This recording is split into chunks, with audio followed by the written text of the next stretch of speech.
Muy bien. Si tenía ideas de culpa, si se ponía a llorar, si se ponía afligida, entre comillas, eso podría darnos más para la tristeza. No siento nada, no siento ganas de hacer nada, también eso es la bulia. La bulia es como la pereza en su máxima expresión. O sea, no quiere levantarse, no quiere vestirse, no quiere hacer nada. O sea, solamente está postrado y cansada. Bien. Siguiente diapositiva. Mientras la paciente estaba relatando su historia y la relación con sus hijos, al momento de interrogarla sobre su último hijo, nos dijo: no sé quién es el papá de Edward, su último hijo. Y comenzó a llorar y sugerimos hablar de ello luego. Ahí aparece la tristeza. Si ven, hay otra forma también de ir describiendo la tristeza. Nos comentó que antes de quedar embarazada de Edward, dejó a su pareja de siempre y tenía ganas de experimentar sexualmente con otras personas, por lo cual tuvo relaciones sexuales con 3 hombres distintos. Hipersexualidad. Y en ese momento fue cuando quedó en embarazo y desconoce quién es el padre de su hijo. Eso le afecta mucho porque nos dice que su pareja actual cree que es de él, pero ella no es capaz de decirle la verdad y no lo quiere engañar así. Siente que es mejor que se dé cuenta, que no se dé cuenta. Para hablar de otro tema, le volvimos a preguntar la razón por la cual la trajeron y comenzó a reírse sin motivo. Nos relata en medio de risas: yo estaba tranquila en mi casa tratando de hacer piñatas y me salen con que vamos a traer un medicamento al hospital y me vinieron a dejar. Risas inmotivadas. ¿Qué síndrome, muchachos, dentro de sus síntomas tiene la hipersexualidad? Maníaco. El síndrome maníaco, muy bien. Y además de la hipersexualidad que presenta la paciente, ¿y en qué otro síntoma podría haber en ese párrafo? Que tal vez ellos no lo describieron. ¿Podría ser conducta desinhibida? Sí. Porque tenía ganas de experimentar sexualmente con otras personas, por lo cual tuvo relaciones sexuales con 3 hombres distintos. Una conducta bastante desinhibida, la hipersexualidad, pero también una conducta bastante desinhibida, que también es un síntoma de manía.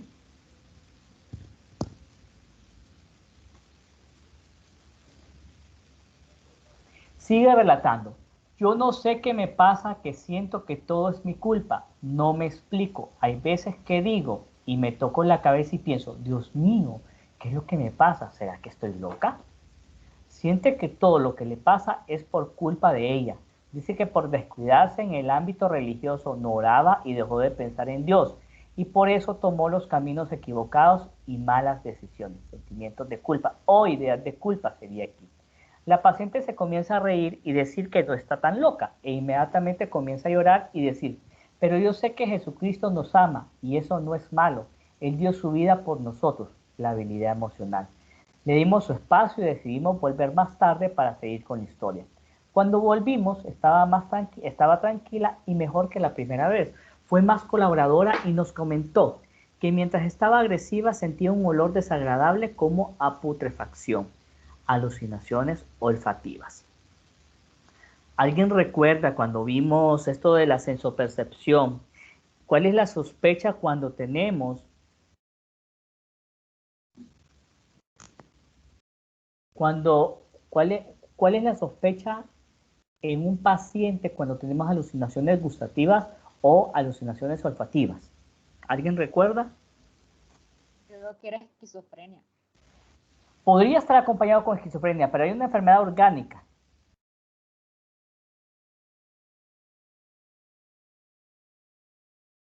Podría ser epilepsia. Entonces ténganlo ahí en mente ahí. Cuando un paciente presenta alucinaciones olfativas o gustativas, sí podría ser esquizofrenia, pero otro posible diagnóstico es la epilepsia. Su cuadro se acompaña de mareos. Niega ilusiones, alucinaciones visuales, ideas de muerte, intentos suicidas en este cuadro de agresividad y daños físicos a las demás personas. Niega alteraciones del sueño y del apetito. Luego describe que los siguientes días ella había estado tranquila en su casa con su hijo y que días después sus hermanos y un cuñado deciden traerla al hospital psiquiátrico. Indica que fue sin razón, porque ella no había hecho nada malo y estaba tranquila en su casa. Dice, me dijeron que solo íbamos a reclamar medicamento, pero me dejaron aquí y yo estaba bien. Por esta razón se encuentra en estos momentos en este centro hospitalario. Hasta este momento, esta es la historia de enfermedad actual. ¿Qué síndromes podría tener esta paciente?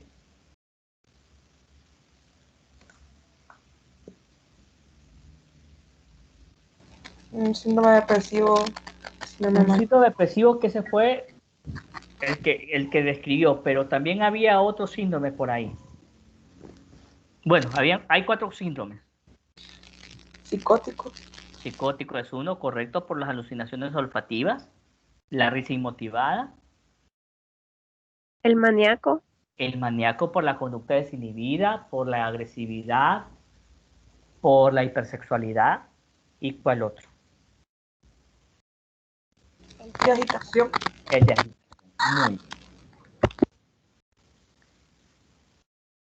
Si vemos en la historia de enfermedad actual, ponemos todo probablemente desde que comenzó el cuadro hasta que finalizó. También es importante recalcar que ellos al final colocan los síntomas de los síndromes que se preguntaron y que no están presentes. Eso también es bien importante.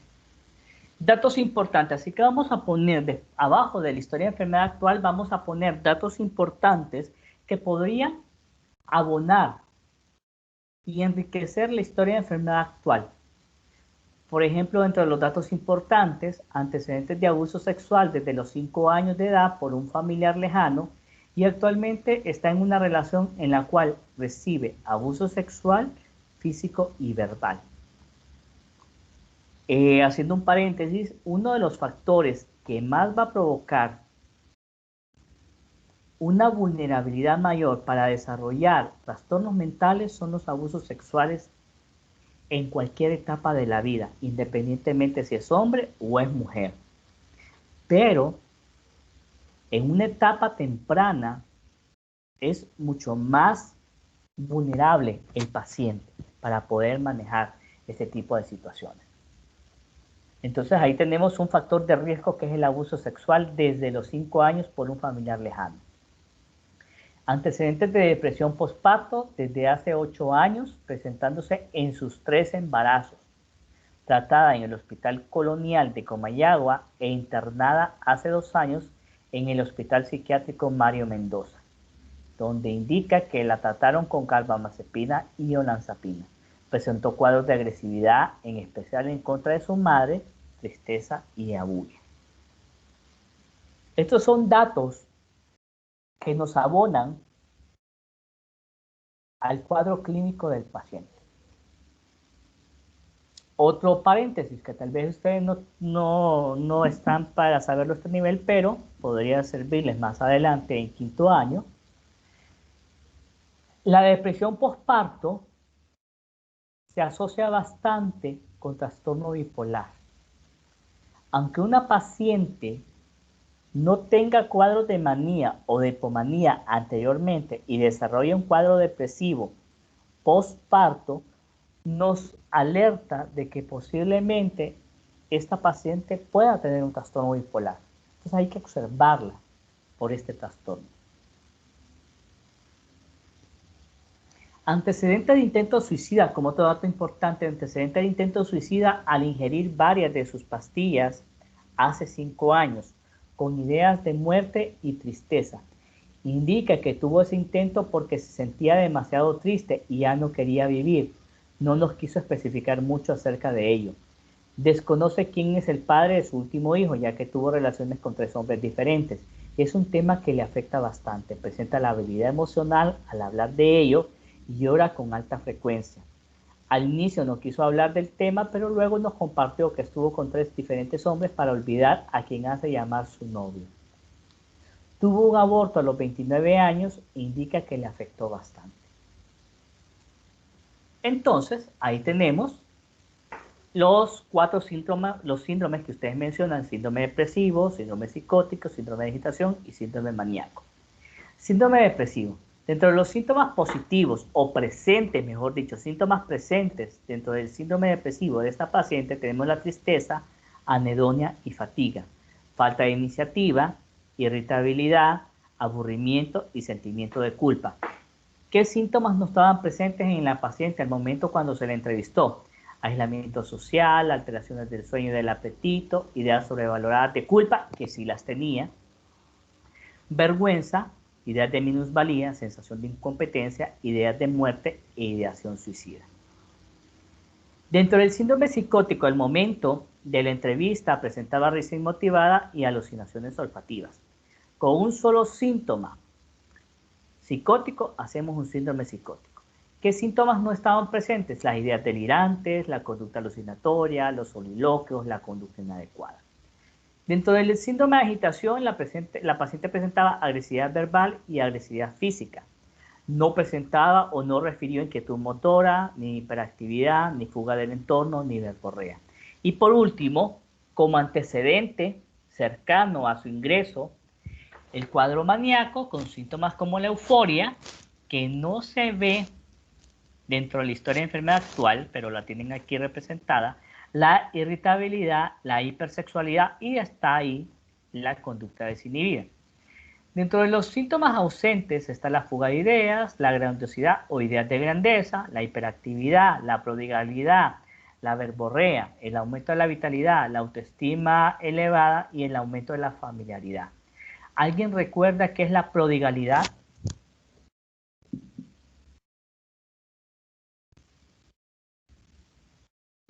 Que gasta mucho o regala mucho, algo así. Regala mucho.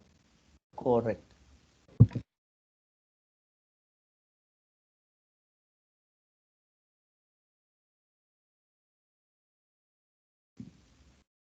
Muy bien. ¿Preguntas de este cuadrito o algún síntoma que faltó en la historia de la enfermedad actual o que...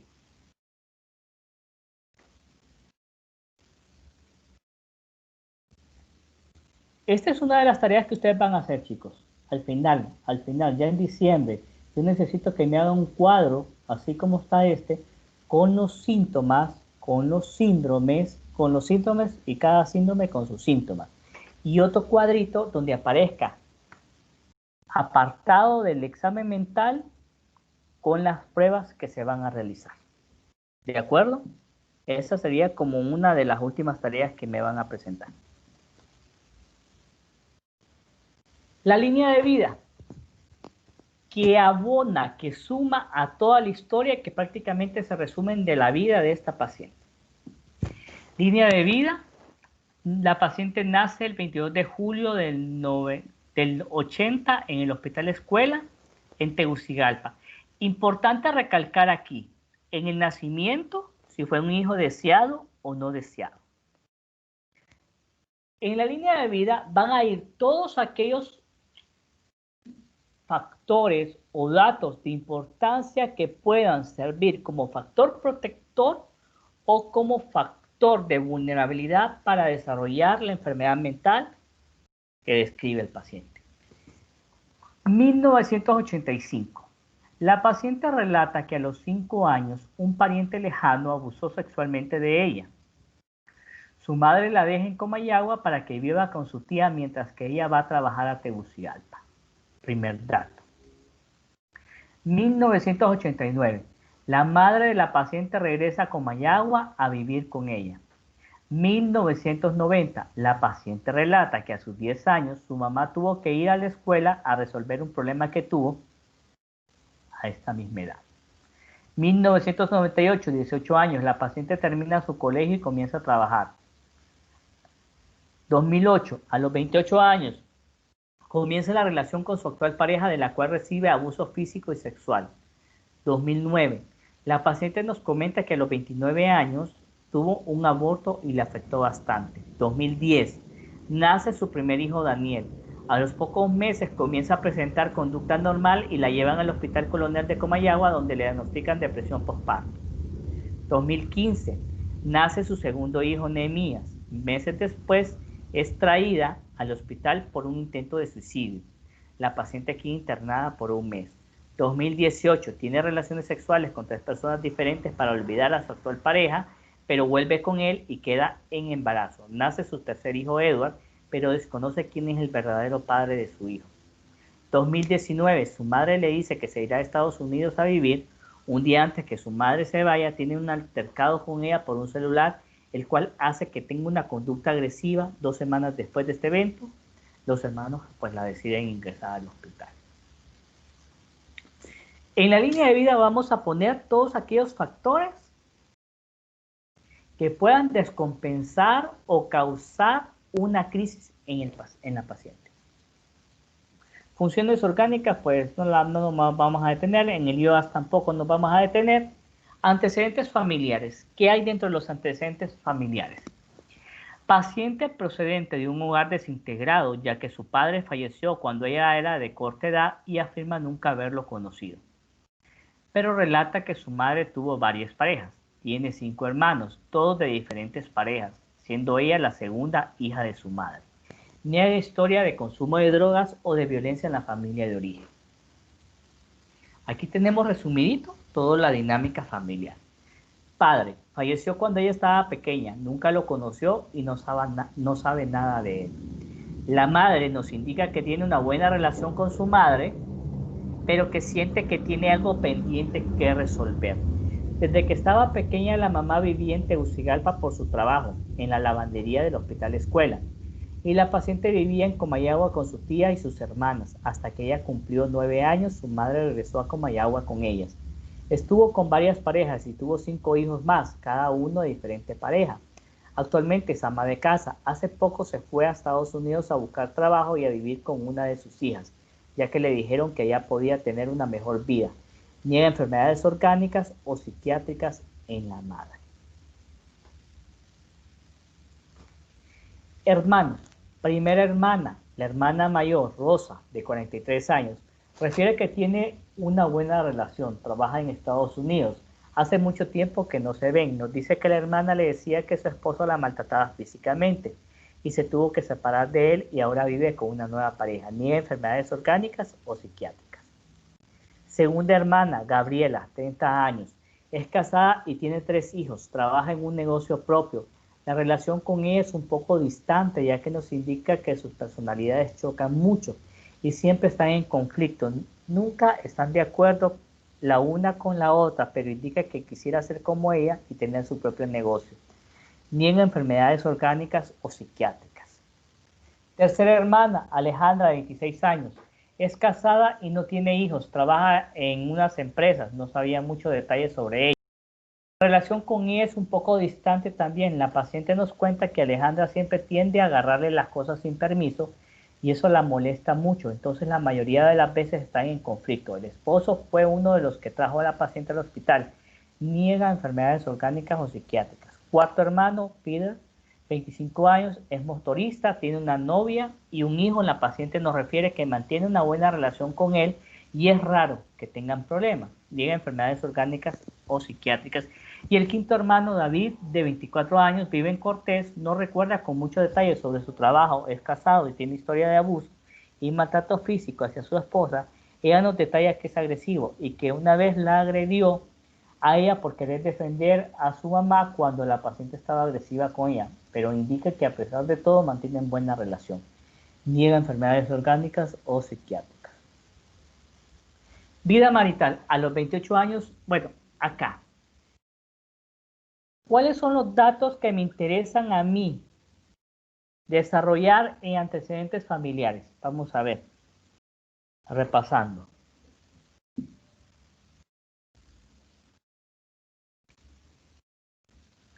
Si algún familiar de ella presenta la misma condición o Exacto. otra condición. Correcto, ¿qué más? El tipo de relación que tiene con sus familiares. El tipo de relación que tiene con los familiares, muy bien, ¿qué más?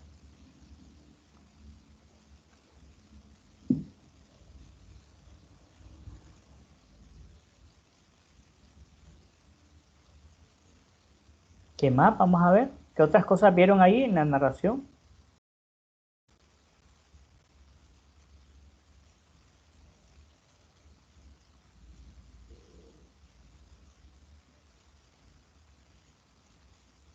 Vamos a ver, chicos.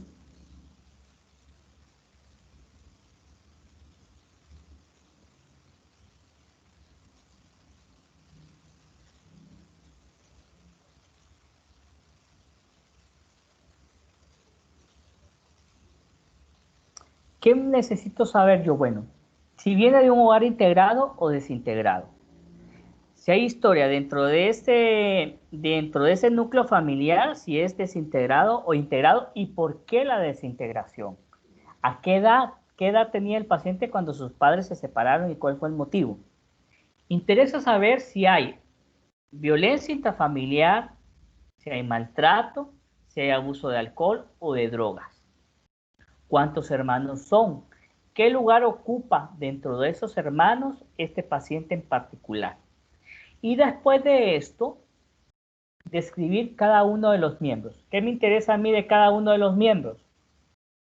Antecedentes psiquiátricos o de enfermedad orgánica, tipo de relación, como ustedes bien lo mencionan. Eso básicamente. ¿Cómo se lleva con el paciente y si tiene antecedentes psiquiátricos? Eso, básicamente. Vida marital. A los 28 años inicia su relación con su pareja actual, indica que tiene una relación en unión libre en la cual procrearon 2 hijos, afirma presencia de abuso sexual, verbal y físico. A pesar de todo, la paciente refiere que sigue con él y se refiere a él como su novio. Su hogar solamente está integrado por su hijo de 10 meses y ella. Antes vivía con sus 2 hijos mayores, pero debido a la situación económica se fueron a vivir donde su suegra. Tiene una buena relación con su hijo menor. Su madre se fue a vivir hace 2 semanas a Estados Unidos. Ella se dedica a hacer manualidades como piñatas, cobijas y la vende para poder mantener a sus hijos. No recibe apoyo económico de su pareja y nos comenta que rara vez ha provisto ayuda monetaria para el sustento de sus hijos. Hijos, su primer hijo tiene 8 años, asiste a la escuela. Su segundo hijo tiene 5 años y asiste al kinder. Ambos son del mismo padre. Mantiene una buena relación con ellos y son hijos deseados. Su hijo menor de 10 meses mantiene una buena relación con él, pero desconoce quién es el verdadero padre. Es el único que actualmente vive con ella. Niega enfermedades orgánicas y psiquiátricas de todos sus hijos. Y el familiograma que ahí está. ¿Qué podemos ver de ese familiograma? A ver, que les llame la atención o qué es lo que podrían interpretar.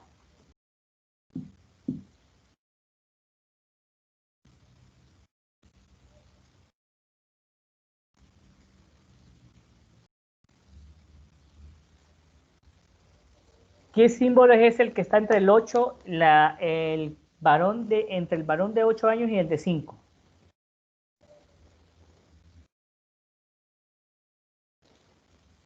Aborto.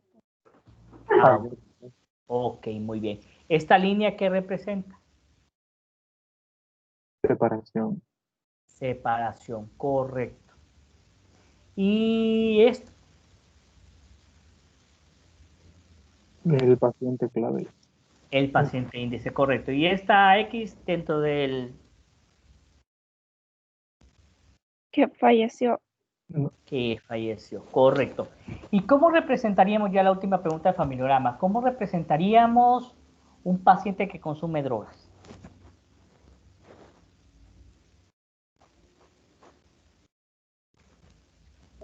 La mitad del cuadro del círculo color negro. Exactamente. ¿Y un paciente o un familiar que tenga el mismo trastorno del paciente índice? completamente negro. Exactamente. Muy bien, jóvenes, muy bien, habían estudiado ustedes para esto. Excelente. Antecedentes personales, historia pre y postnatal. Afirma que la madre le mencionó que fue un embarazo deseado y sin complicaciones, normal. Desconoce si asistió a controles prenatales o si planificaba. Niega que tuvo infecciones o complicaciones. Embarazo a término y normal. Su madre no tuvo complicaciones durante la gestación. Parto vaginal, atendido en el hospital escuela. Niega complicaciones, asfixia, trauma, reanimación. Lactancia, desconoce detalles, pero indica que probablemente tomó leche de fórmula ya que su mamá no estaba por estar trabajando. ¿Qué me interesa a mí en la historia pre y postnatal? Si es hijo deseado o no deseado, si tuvo amenazas de aborto o de parto pretérmino, si tuvo controles prenatales o no. El embarazo, si fue embarazo a término, si tuvo infecciones urinarias, virales durante el embarazo, si tuvo amenazas de aborto. Parto, si fue vaginal o quirúrgico, y si fue quirúrgico, ¿fue algo programado o fue de emergencia? Si hubo complicaciones durante el parto, si el niño nació, lloró al nacer o tuvo problemas de asfixia, de trauma o requirió reanimación. Y la lactancia, si fue lactancia materna exclusiva o si fue alimentado con fórmula.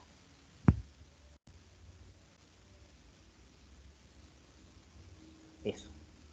Desarrollo psicomotor, desconoce detalles, pero ¿alguien recuerda qué es lo que se pregunta en el desarrollo psicomotor?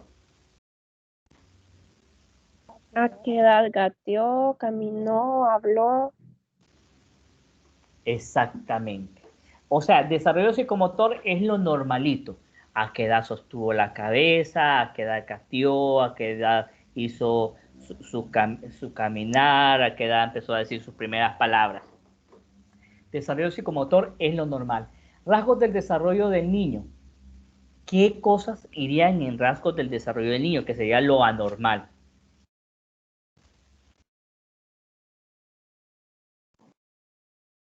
Su control de esfínteres. Control Si de se esfínteres, divide, excelente, muy bien. si tuvo ansiedad cuando se separaron los papás. Correcto. Si tuvo ansiedad, ¿qué otra cosa? Enuresis nocturna, que es que se orina en la cama cuando él está dormido. Encopresis, que se haga pupú en la ropa. Cuando de repente otro rasgo del desarrollo del niño podría ser la onicofagia, que se coma las uñas. La tricotilomanía, que se ale el pelo y que se lo coma también. Que haga berrinches dentro de los rasgos del desarrollo del niño. También es bien importante. Eso va ahí. Rasgos del desarrollo es lo patológico. Abuso y violencia. Afirma abuso en la infancia cuando tenía 5 años, un familiar lejano le tocó sus partes íntimas y quiso tener relaciones sexuales con ella. También afirma que su pareja, con la cual tuvo los 2 hijos, abusaba de ella físicamente al pegarle una cachetada una vez, la agredió verbalmente y refiere que no están juntos, pero él siempre la busca solo para tener relaciones sexuales forzadas. A él no le importa si ella no está de acuerdo, él siempre la obliga. Dice que se lo ha mencionado solo a su madre, pero solo le dice que piense bien si le conviene estar con él. Problemas con la justicia, niega detenciones y delitos cometidos. Cuando hablamos de abuso y violencia, nos estamos refiriendo a que la violencia sea sufrida por la paciente y el abuso también. Personalidad previa. Prefiere ser amistosa y sociable, dice que tiene amigos, pero le gustaría ser aún más sociable, solo ha tenido un poco de problemas con sus hermanas, pero por eso se mantiene alejada, aunque quisiera saber un poco más de la vida de sus hermanos. No es celosa, pero es rencorosa y no perdona fácilmente. Es capaz de tomar sus propias decisiones y puede cuidar de sí mismo. Para personalidad previa, creo que les había dicho que leyeran el capítulo 11 del libro de psiquiatría para el médico no psiquiatra, que creo que se los mandé al chat. Para los siguientes ejercicios lo vamos a tener que hacer. Trabajo. ¿Qué me interesa a mí del trabajo? Del trabajo me interesa el desempeño laboral, la satisfacción laboral, la responsabilidad dentro del trabajo y la satisfacción. Después de graduarse de secundaria y bachillerato en técnico en computación, trabajó en Banadesa durante 6 meses como auxiliar de contabilidad y se le terminó el contrato, por lo cual comenzó a trabajar ahí mismo como aseadora 2 meses. Luego trabajó en una empresa como promotora de ventas y ahí también se le venció el contrato y no se le renovaron. Se queda desempleada, entonces decide asistir a la iglesia cristiana donde comenzó a asear el templo. Luego se fue involucrando más y ella inclusive ayudaba a evangelizar. Afirma que las veces que quedó sin empleo fue porque se le vencía el contrato, nunca era porque estaba triste y aburrida en sus trabajos. Todos sus trabajos eran remunerados e indica que mantenía buenas relaciones con sus compañeros de trabajo y jefes.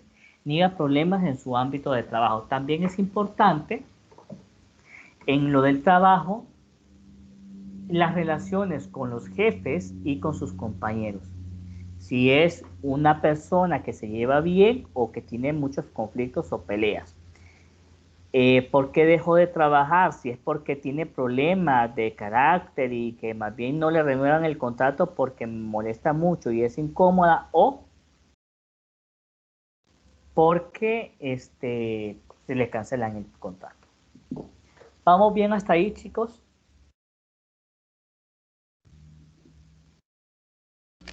Sí, doctor, muy bien. Ok, muy bien. Escolaridad. ¿Qué me interesa a mí de la escolaridad? Me interesa a qué edad inició la primaria, a qué edad inició la secundaria, a qué edad inició la educación superior, si es que tuvo educación superior, si repitió grado, por qué repitió, el rendimiento académico que tenía durante su escolaridad, si sufrió de bullying, también me interesa dentro de la escolaridad,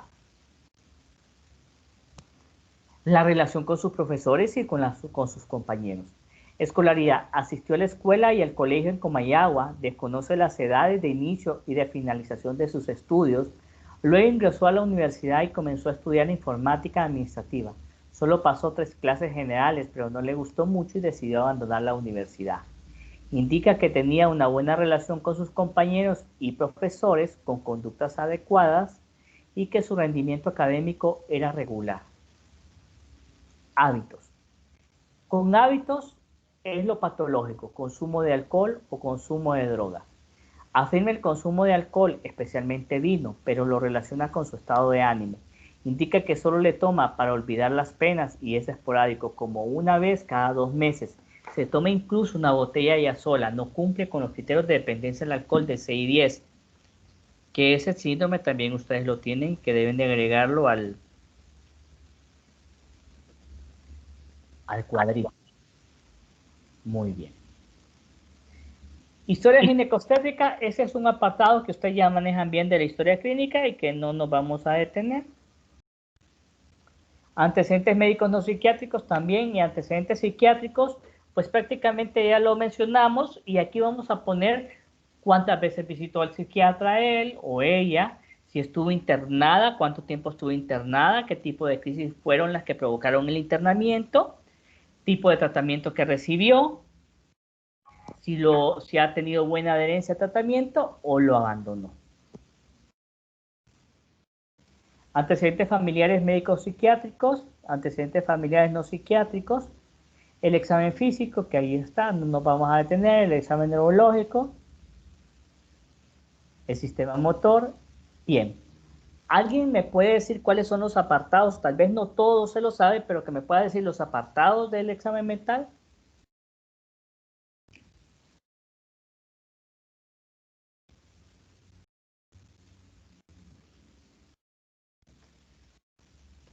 Apariencia y actitud general. Aspecto y Conciencia. actitud general, muy bien. Conciencia, Atención. atención, Orientación. orientación, Memoria. memoria, Sensopercepción. sensopercepción, Conducta motora, conducta motora, muy bien, afecto, Afectividad. afecto, pensamiento, pensamiento, insight, insight, juicio y abstracción. juicio y abstracción. Correcto. Ese es el examen mental. Y recuerden que el examen mental es algo que estamos realizando a lo largo de la entrevista con el paciente, pero que por cuestiones didácticas y académicas pues se hace un desglose. Pero desde que recibimos al paciente y lo estamos entrevistando, nos estamos fijando en el aspecto y actitud general, estamos viendo si pone atención o no, estamos evaluando pensamiento, afecto, todo eso. Examen mental, aspecto y actitud general. Paciente que cursa por la 4ª década de la vida, tiene 38 años, cuya edad aparente concuerda con la edad cronológica de raza mestiza, de biotipo endomórfico con buen estado nutricional, deambula por sus propios medios, realiza contacto visual y se muestra cooperadora con entusiasmo al momento de la entrevista, mantiene buena higiene personal y utiliza vestimenta intrahospitalaria. La conciencia mantiene un estado de alerta en vigilia con Glasgow 15 de 15. ¿Cómo se evalúa la conciencia en psiquiatría? A ver quién me puede decir nombre del que va a contestar y la respuesta.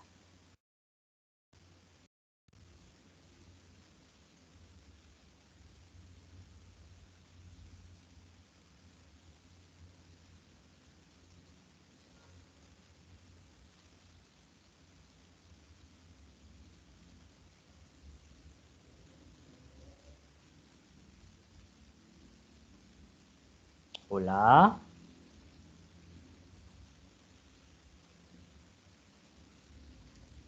Hola, habla Iri. Ok. Bueno, primero observando al paciente, conversando con él y tratando de estimularlo. Ajá, correcto. Lo primero es la observación. A la simple, muy bien, gracias. A la simple observación vemos si está hablando. Ok, observamos. Conversamos con él desde que le estamos pidiendo los datos generales y ya estamos evaluando conciencia. Si estas dos cosas nos fallan, entonces a la observación y a la conversación no tenemos tan claro cómo está el estado de conciencia, entonces estimulamos.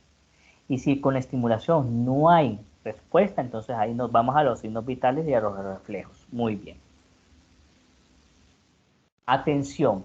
¿Cuáles son las pruebas que utilizamos para evaluar la atención? ¿Recuerdan? La de los días de la semana Los días de la semana, y la de la A. la de la A y falta una. Los meses del año. Los meses del año, correcto. Y las alteraciones que podemos tener dentro de la atención es inatención como en el cuadro depresivo, distracte como el cuadro maníaco y perseveración en casos de lesiones del lóbulo frontal. Muy bien. Entonces, según las pruebas que hicieron estos muchachos en esta historia clínica, la paciente se mantiene atenta, se le realiza la prueba de los días de la semana y la realiza de una manera correcta, al igual que la prueba de la letra O y de la A. No comete ningún error. Entonces, concluyendo, el paciente está atento. Orientación orientada en tiempo, espacio, lugar y persona. Comentario. Logró decirnos su nombre completo y cuántos años tiene, en qué lugar nos encontramos, diciendo que el Hospital Psiquiátrico Mario Mendoza, en la ciudad de Tegucigalpa, del departamento de Francisco Morazán, nos dijo la fecha, pero se le dificultó recordar qué año era, diciendo que era año 2018. Muy bien. Memoria. ¿Hay cuántas memorias tenemos? ¿Alguien recuerda? La memoria inmediata que nos sirve para planificar el día a día,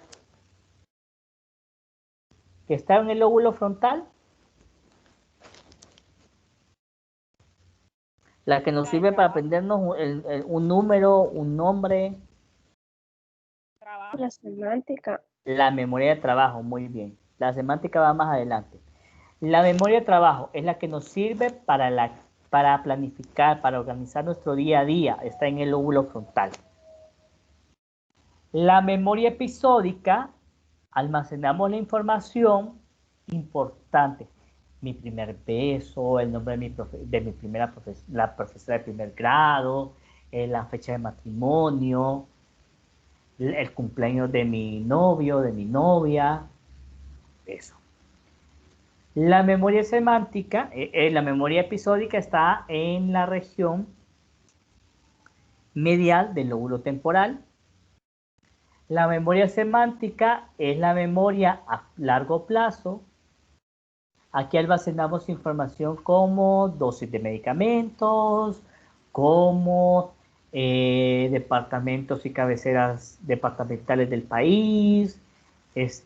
Almacenamos como si soy ginecólogo la técnica de poder hacer una cesárea, Si soy psiquiatra, la dosis de fármacos, cómo se hace un examen mental, está en la memoria semántica. Lóbulo temporal inferolateral. Y la memoria procedimental. ¿Cuál es la memoria procedimental? ¿Alguien recuerda qué información almacenamos en la memoria procedimental? Cosas como poder manejar, usar, andar en bicicleta, procedimientos de ese tipo, que son cosas que cuestan explicar o algo así. Exactamente, correcto. Es una memoria implícita. Las anteriores es una memoria explícita porque la podemos evocar. Y la memoria procedimental es implícita porque tenemos el conocimiento, pero no podemos relacionarlo, no lo podemos verbalizar. Excelente, muchachos. Entonces, la memoria de trabajo no presenta alteraciones. ¿Cuáles son las pruebas que vamos a realizar en la memoria de trabajo? La prueba de los dígitos, al derecho y al revés. Se realizaron las pruebas de los dígitos, se les pidió que se aprendieran los números 3, 4, 5, 2 y a los 5 minutos se le volvió a preguntar sobre los números dados previamente y lo realizó de la manera correcta. Se realizó la prueba del deletreo pidiéndole que nos deletreara la palabra carro y lo realizó de manera correcta. La memoria de trabajo, primero para hacer la prueba de los dígitos, le vamos a poner al paciente una serie de dígitos. Vamos a ver, Darwin, ¿estás por ahí? Sí, doctor, dígame. Ok. 1, 2, 3, al derecho. ¿Cómo? 1, 2, 3. Repite. 1, 2, 3. 1, 2, 3. Al revés. 3, 2, 1. Ok, muy bien. Entonces, como sabemos que el paciente captó, entonces le vamos a dar otro número. 1, 0, 9, 2, 7. 10927. Al revés. Al revés. Sí. 729001. Correcto. Muy bien. Ok, gracias, Darwin. Entonces aquí tenemos la prueba de los dígitos al derecho y al revés y también la prueba del deletreo.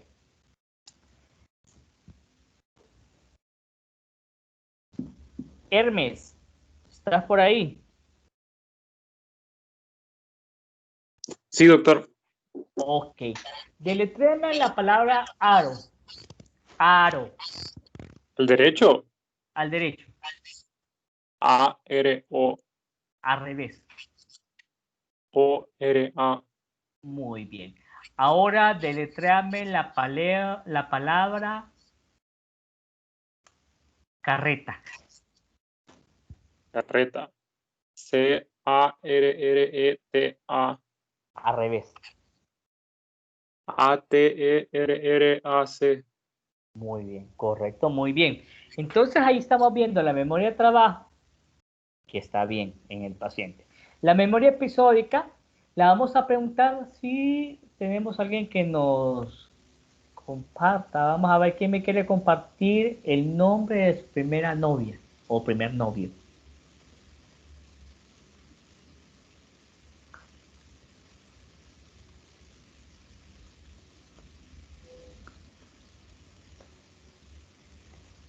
Nadie. Bueno, ojalá que algún día conozcan el amor. Qué bonito es. Usted, doctor, compártanos. Ya pasó la prueba. ¿Quién? Vivian.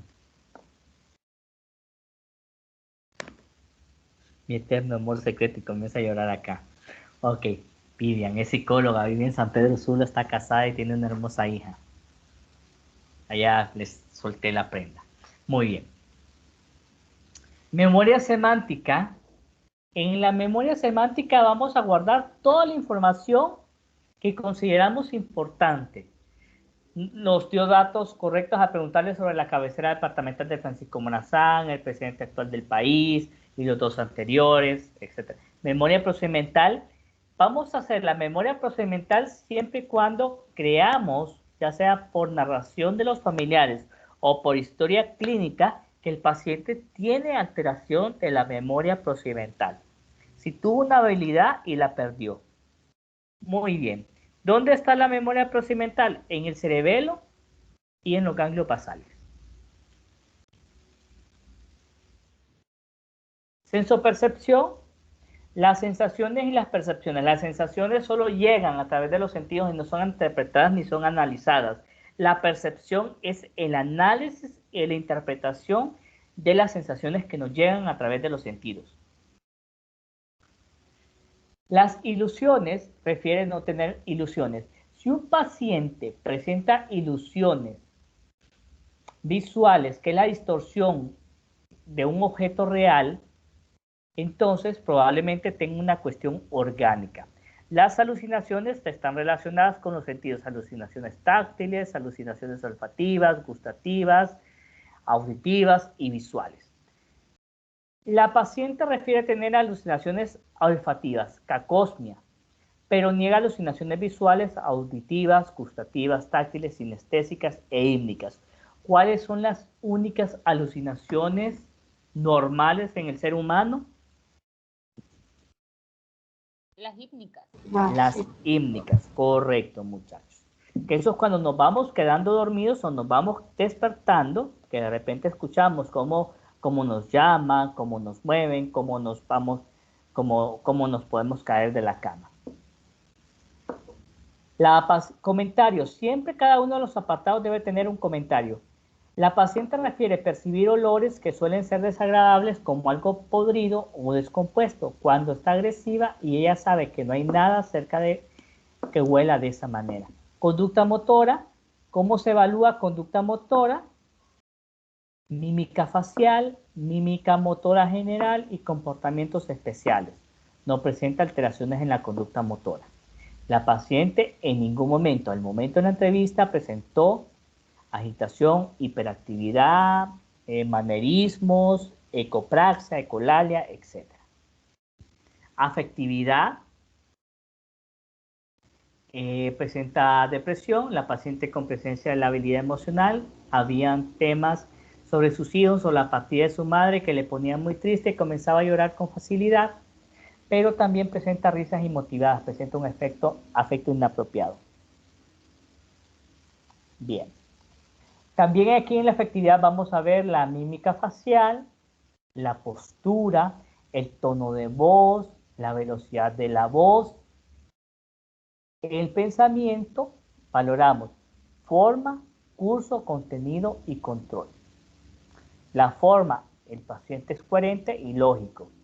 Si fuese psicótico, probablemente estaría incoherente o disgregado. Si fuese maníaco, bueno, maníaco podría tener fuga de ideas.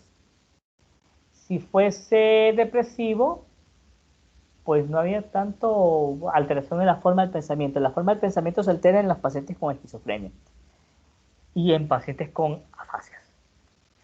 Curso del pensamiento eulálico, quiere decir que la velocidad es normal. En depresión es bradilálico y en manía taquilálico. Contenido del pensamiento, hay dos grandes grupos: ideas delirantes que están fuera de la realidad o ideas sobrevaloradas que están dentro de la realidad pero que el paciente las exagera. Y otras ideas patológicas no delirantes como las obsesivas o las fóbicas. Y el control que se presenta en el paciente con esquizofrenia. Que el paciente puede sentir como que le roban el pensamiento, que le insertan ideas en el pensamiento, etc. Insight tiene que ver con el grado de conciencia de enfermedad. ¿Qué tan consciente está el paciente de su enfermedad? Y hay 6 grados. Grado 1, el paciente niega estar enfermo. Grado 2, yo les hago resumen de sí pero no. Sí estoy enfermo, pero no necesito ayuda. Según los muchachos que hicieron esta historia clínica, el paciente tenía grado 2. El paciente tiene una leve comprensión que está enferma, nos dice que no está de acuerdo en estar en este centro hospitalario y que lo que le dio fue un descuido espiritual. Nos explicó que era un descuido ya que se había dejado de la iglesia y de Dios, que por eso le ha pasado todo esto y dijo que tal vez esta era una lección de Dios para su vida, pero no lo considera una enfermedad, indica que no es necesario tener un tratamiento. Grado 1, no estoy enfermo. Grado 2, Sí estoy enfermo, pero no necesito tratamiento. Grado 3, estoy enfermo y culpo a otros de mi enfermedad. Grado 4, estoy enfermo, pero desconozco a qué se debe mi enfermedad. Grado 5, sé que estoy enfermo. A nivel intelectual, sé que debo tomar tratamiento, pero a veces olvido el medicamento. Y grado 6 sería el paciente ideal, porque está intelectualmente sabido y emocionalmente comprometido en el tratamiento. Juicio, el juicio tiene que ver qué es lo bueno y qué es lo malo. Se pierde en adicciones, se pierde en demencia, en retraso mental y en la manía. El juicio en esta paciente estaba adecuado. Nos indica que al salir del hospital va a tomarse los medicamentos, quiere continuar con sus trabajos de piñatas y tejer, pero al mismo tiempo le gustaría buscar un trabajo estable y tener su propio negocio para mantener a sus hijos. Pues aquí realmente yo creo que el juicio está inadecuado porque tiene 4 temas ahí. O sea, no se sabe qué es lo que quiere. Abstracción es equivalente a la inteligencia. Se evalúa con las pruebas de las semejanzas, prueba de las diferencias y prueba de los refanes. Vamos a ver. Osorto. Sorto. ¿Está por ahí? Creo que no puede hablar, doctor, porque es que le sacaron las muelas. ¡Oh, qué barbaridad! Pero hable usted entonces. Ay,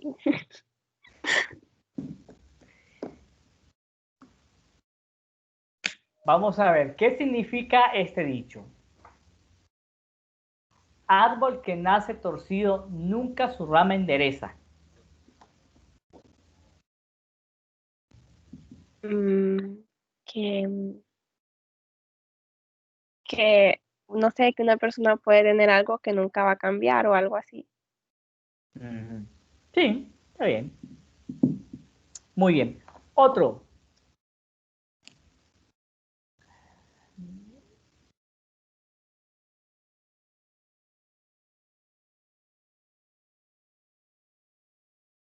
El muerto al hoyo y el vivo al gozo, ¿qué significa?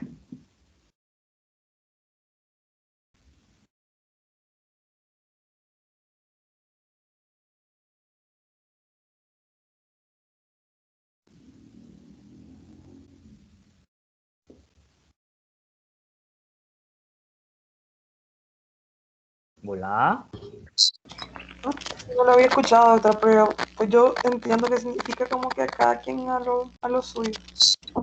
Muy bien, correcto, excelente. Entonces es una forma de ir valorando la abstracción con la prueba de los refranes. La prueba de las diferencias, en qué se diferencia el hombre y la mujer, un enano de un niño, la leche del agua, en qué se parece la pelota a la luna, en qué se parece el mango y la papaya, en qué se parece el poema y el cuento, cuestiones así. La abstracción es igual a la inteligencia. Funciones corticales superiores y el diagnóstico multiaxial. ¿Recuerdan? Bueno, probablemente no lo recuerden. Entonces vamos a ver. El diagnóstico multiaxial tiene 3 ejes.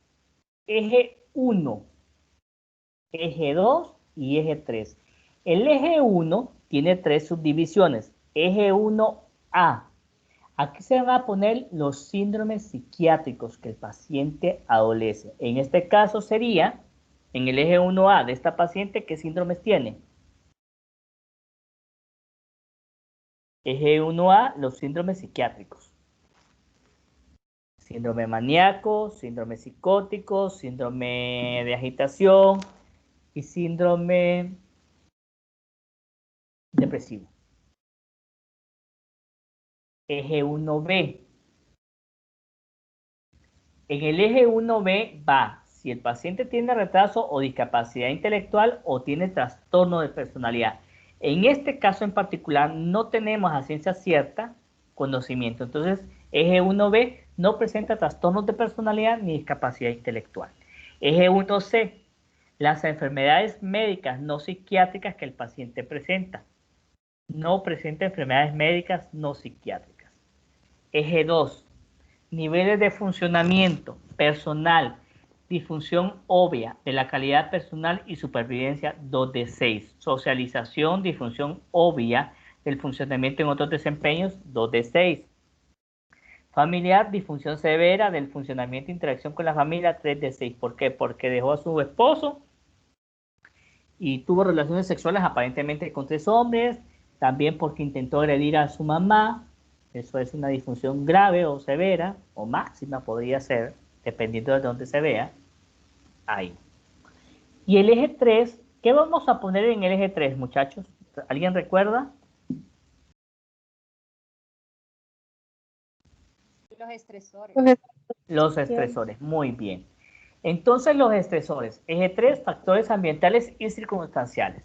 Abuso sexual a los 5 años de edad, su padre muere cuando estaba pequeña, no lo conoció y no sabe mucho acerca de él.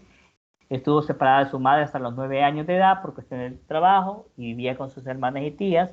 Sufre maltrato físico, verbal y sexual por su pareja. Tuvo un aborto a los 29 años, tuvo 3 hijos y desarrolló depresión postparto en todos ellos. Desconoce el padre de su último hijo, es desempleada, etcétera, etcétera, etcétera. Y esto, muchachos, es la historia clínica. Ahora viene la segunda parte, que es la marcha diagnóstica, que es lo que ustedes, la hoja que les mandé ayer y que les compartí. Prácticamente en esa hoja está resumido lo que es la marcha diagnóstica. Únicamente ustedes, al momento de hacer la historia clínica, lo que tienen que hacer es solo pasar. Marcha diagnóstica. El primero tenemos el diagnóstico sindromático, síndrome depresivo, síndrome maníacal, síndrome psicótico, síndrome de agitación. Aquí podemos agregar los síntomas de cada síndrome. El diagnóstico neuroanatómico, ¿qué estructuras cerebrales están involucradas en el síndrome depresivo? El sistema límbico con sus circuitos mesocorticales, límbico temporal, amígdala y diagnóstico neuroquímico. Hay una disminución de la serotonina, una disminución de la norepinefrina y una disminución de la dopamina. Que eso nos explicaría la hipoactividad, nos explicaría la tristeza, la irritabilidad y también la pérdida de la capacidad de disfrute. El síndrome maníacal prácticamente son las mismas estructuras, sistema límbico, regiones orbitofrontales y temporales, y está relacionado con aumento de la dopamina y aumento de la norepinefrina. Síndrome psicótico, estructuras prefrontales, lóbulos temporales, tálamo y ganglios y aumento de la dopamina. Síndrome de agitación, circuito tálamo cortical prefrontal, y se debe a un aumento del glutamato, de la dopamina y la noradrenalina. Esto está en el cuadrito que yo les envié ayer. Y el diagnóstico psicosocial, pues, es el eje 3 prácticamente, todo lo que llevó a la paciente a enfermarse. Dentro de la marcha diagnóstica también está el diagnóstico etiológico, que eso podría ser como una investigación pequeñita, qué cosas podrían provocar ese mismo cuadro depresivo en esta paciente. Entonces aquí ellos ponen factores psicosociales, la muerte de personas allegadas, conflictos familiares, problemas de pareja, problemas sexuales, abuso sexual, causas medicamentosas. ¿Qué medicamentos podrían provocar depresión en un paciente? Entonces aquí mencionan ellos el uso prolongado de carbamazepina y olanzapina tienen efectos sobre el sistema nervioso central que incluyen amnesia, ansiedad, hostilidad, cambios de comportamiento e ideas suicidas en el 1% de los pacientes. Es como y esto pues esa es la parte plus que les mencionaba yo de ellos. El diagnóstico nosográfico y el resumen. Y esto del diagnóstico integral es el resumen de toda la historia clínica. Pues ya no, porque es el tratamiento farmacológico. Muy bien, muchachos. Esa era la clase del día de hoy. Obviamente no tenemos pacientes reales, pero sí ustedes ya tienen grupos organizados, ¿cierto? Sí. Ok.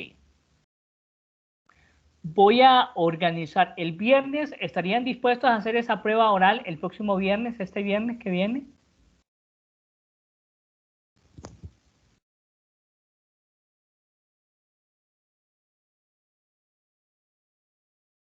¿Cuánto costaría, doctor? ¿Cuánto costaría? Vamos a ver. Entre 5 a 10 puntos. Oro. Sí.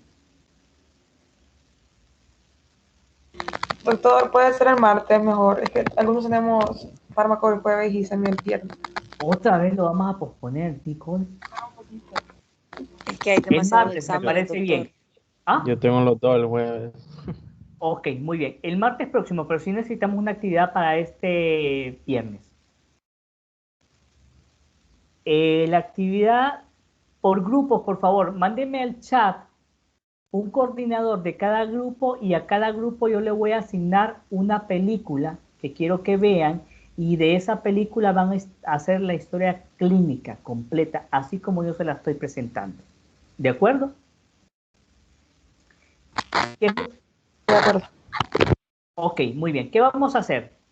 El viernes, probablemente para el viernes, porque tienen examen, no me van a presentar la historia clínica, pero sí necesito que ustedes vean la película, ahí solo van a hacer como 1 hora y media, que vean y que comenten sobre la película, sobre lo que vieron para poder discutir.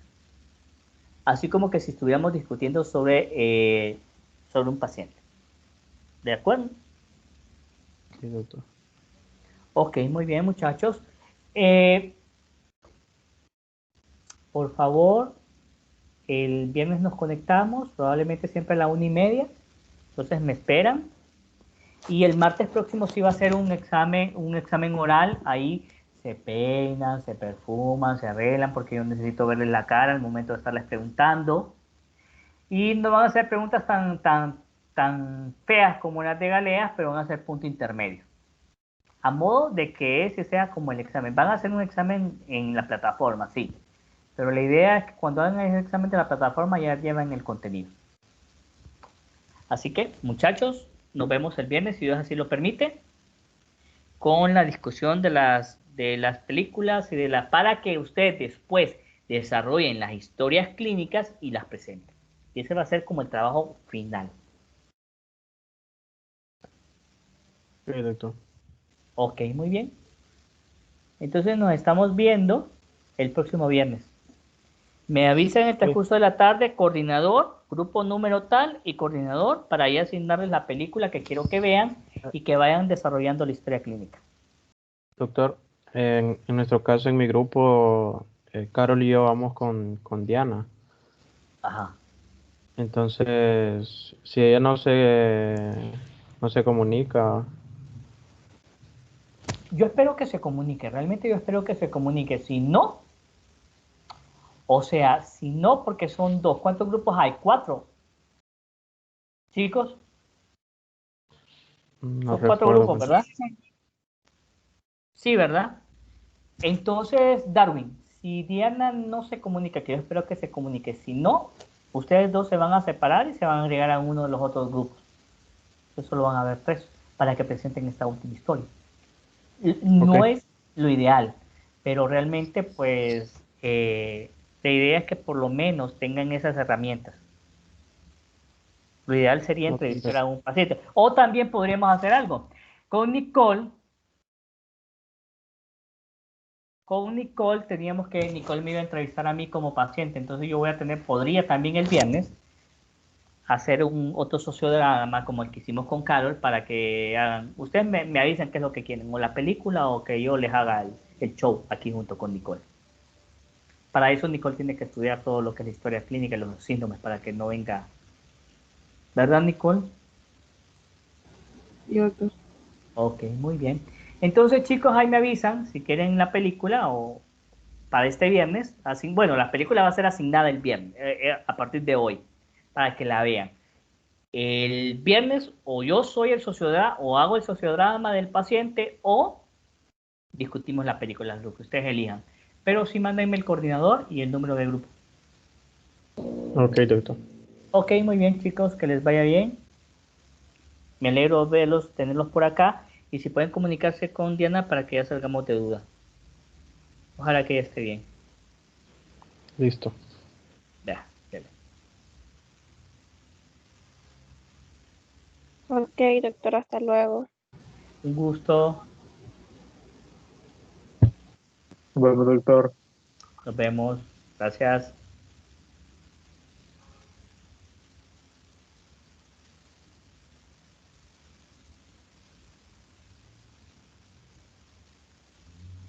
Diana, ¿está ahí? ¿Usted? Hola, Diana.